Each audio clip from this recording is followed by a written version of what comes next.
Yeah, I had a bit of cramp in my whole body, to be honest, but more in my hands and my forearm, which is obviously important when you're batting. But I was able to get as many fluids as I can from Doc and Sizwe, and the guys on the side were really helpful. Whenever I called for them, they were out onto the field pretty quickly, so that helped. And obviously batting with Stubbo helped me take my mind off things and just get through it.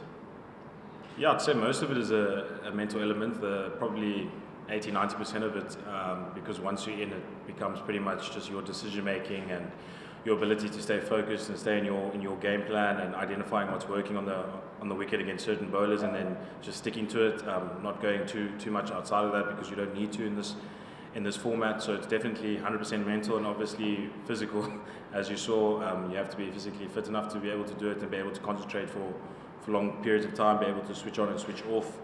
So yeah, I'd say to do it for a long time, you've got to be 100% present as much as you can and focused. Look, my time in the test side, I think we've done all right away from home. I think my first away series was West Indies, and guys did relatively well. We were quite successful there as a young batting lineup, and even here it's pretty much the same team. And Scholesy was brilliant, and Vian in the first test, and we all pretty much showed that we could apply ourselves away from home and find different ways of scoring. So I wouldn't say we've struggled away from home too much. We're obviously quite young and we've had to learn and adapt quickly on the job. And I think with our senior batters like aides and stuff like that, and having KG speaking to them, and then our coaching staff allows us to pick up information pretty quickly and try our best to implement it. Yeah, definitely. The opportunity was there. There's not often that you have time in test cricket nowadays where you can bat in one tempo for as long as possible. So yeah, definitely the opportunity was there for me to get a double, maybe even more. But ultimately it wasn't about me today. Big man upstairs wanted to give another opportunity to someone else, and Vian and Sen came and took that. So I'm happy for that.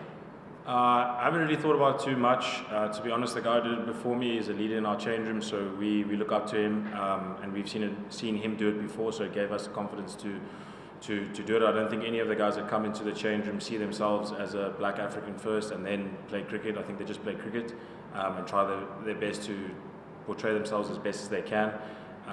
In terms of what it does for other guys back home, the youngsters I've played with, whatever skin colour they are, they believe in themselves, and I think the next batch of young cricketers in SA are willing and ready to take up the mantle, obviously with respect to all the guys that have come before us. So I don't really think any of them see themselves as less or more than.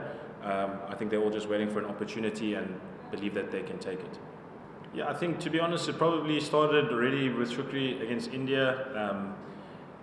That was a tough series against a really good side, and there was a young team as well, and guys put their hands up in different situations. So I think it's just been building on that.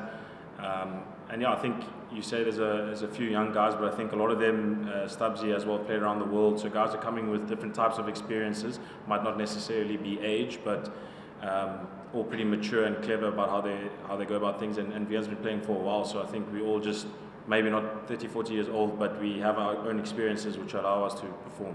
I won't have a specific answer. Obviously, it's just maybe just a good ground for the guys, maybe feel comfortable. The wicket is a little bit more suited to our type of batting.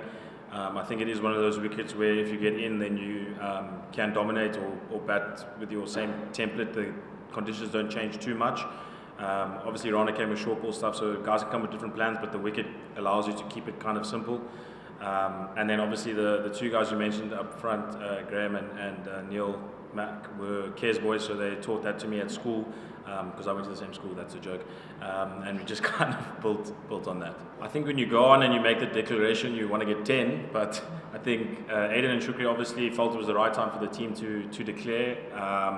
And as I've said before, when you've got KG in your bowling lineup, anything can happen for you. So we're lucky to have him. And I think Pato showed a bit of discipline as well and eventually got the wicket. So for us, I think it was obviously tired legs. We've dragged the game out. And I think if I was an opener in that situation, it's not a nice time to come and bat. So anything can happen, tired minds, tired bodies. And I think ultimately we were just right place, right time, and we made a good decision. Yeah, there was a bit of time because we still wanted to bowl before obviously the light dropped. But he was edging closer and closer. I think if he was further away, somewhere similar to Sen's score, then maybe we would have pulled him earlier, but he was so close, had batted so well, and because of the time we'd built in the game going at almost fours, we obviously afforded the right to let him have that special moment, and I'm glad he got over the line.